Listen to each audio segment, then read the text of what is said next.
We staan hier bij een zware bos, op een bosweg 29.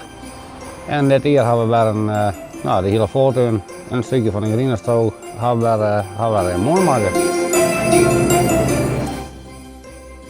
Als ik eerlijk ben ik al vanaf september ben ik al aan de gang. Dat is heel beteerd. Toen ben ik begonnen met de sneeuwpoppen. Maar ja, had een prettig verven nodig en een prettig drooien en een prettig werk.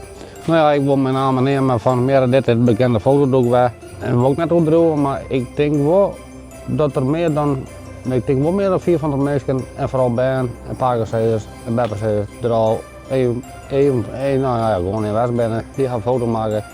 Nou ja, dat is leuk. En meer dan dit hier had een skipiste. Nou ja, dat is daar. En dan had de rodelbaan staan en dat doek staan. Dat is ik weer nee, dat hebben we van die ring weer opgebouwd. Je ziet, hier komt in de Christtempel. En dat had een aparte naam. Hè. Nou ja, soms zien kennen. Meer had de Christtempel. Dan is dit bovenin, meer is dit man. En dat is dit hier heel speciaal. Omdat we dit hier heel oud is man verlaan. En nou ja, daar wonen wij ouders wat met aan. En kun je de Christtempel van binnen zijn? Dus van binnen naar wat in de Christtempel? Ja, zeker. Nou, zoals mijn had altijd die wil altijd een beetje sterker beluisteren.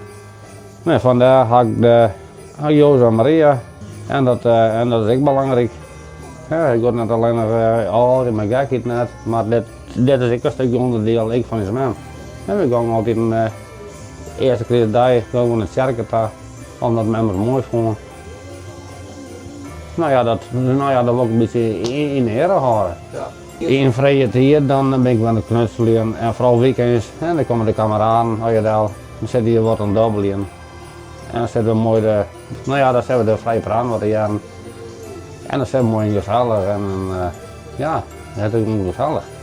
Ja. Ik moest eigenlijk niks met waan van mijn vriendin, maar automatisch, automatisch ook gewoon trouw. Net een stap met versierd. Nee.